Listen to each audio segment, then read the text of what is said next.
काय हो, तुम्ही कधी मिक्सरच्या भांड्यामध्ये कारली टाकून ही अप्रतिम अशी रेसिपी बनवली आहे का? नाही ना बनवली चला मग सांगते, पण त्या अगोदर ना लगेच आपली रीलला सेव्ह करा आणि आपल्या घरगुती भोजनला फॉलो करा. नाक मुरडणारे पण बघा आवडीने ही कारलं खातील याची मी तुम्हाला गॅरंटी देते. काय करायचं बघूया. कारली घ्यायची आहे, 4 ते 5 मध्यम आकाराची कारली घ्यायची. आता याला ना स्वच्छ पाण्यामध्ये व्यवस्थित असं धुवून घ्यायचं, कारण बऱ्याच वेळा यावरती फवारणी वगैरे केलेली असते, त्यामुळे कारली अगदी स्वच्छ धुवून घ्यायची. आता पाण्यामधून व्यवस्थित निथळून काढून घ्यायची. यानंतर ना या कारल्याचा देठाचा भाग आणि टोकाचा भाग असतो ना तो कट करून घ्यायचा आहे आणि त्यानंतर कारली मधोमध अशी कट करून घ्यायची पहा. आणि यामधल्या ज्या निबर बिया असतात ना त्या काढून टाकायच्या. बऱ्याच ठिकाणी बिया काढत नाहीत, पण तुम्हाला जर काढायच्या असतील तर तुम्ही काढू शकता.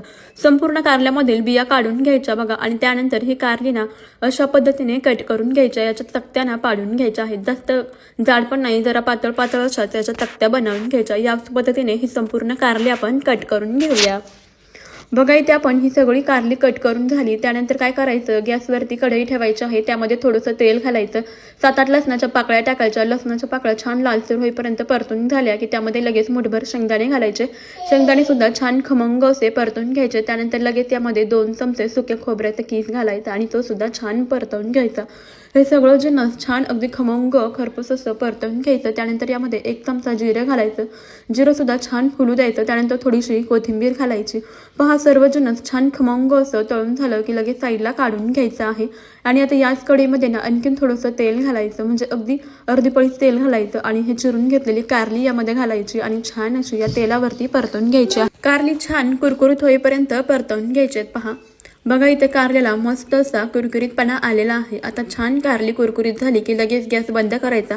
ही कारली जास्त सुद्धा करपवायची नाहीत. पहा अशा पद्धतीने कारली तळून झाली की लगेच गॅस बंद करून द्यायचा आहे आणि ही कारली एका थंड होण्याकरता साईडला काढून ठेवून द्यायची आहे. आता हे सर्व परतवून घेतलेलं जिन्नस थंड करून घ्यायचे आणि थंड झालं की लगेचच एका मिक्सरच्या भांड्यामध्ये घालायचे. सर्व साहित्य घालूया आणि यामध्ये आपल्याला चवीनुसार लाल तिखट घालायचं आहे आणि चवीनुसार मीठ सुद्धा घालायचं. जितकं तिखट आवडतं त्यानुसार लाल तिखट, काळं तिखट म्हणजे घरगुती मसाला घालायचा आणि छान मिक्सरला ओबडधोबड असं वाटून घ्यायचंय.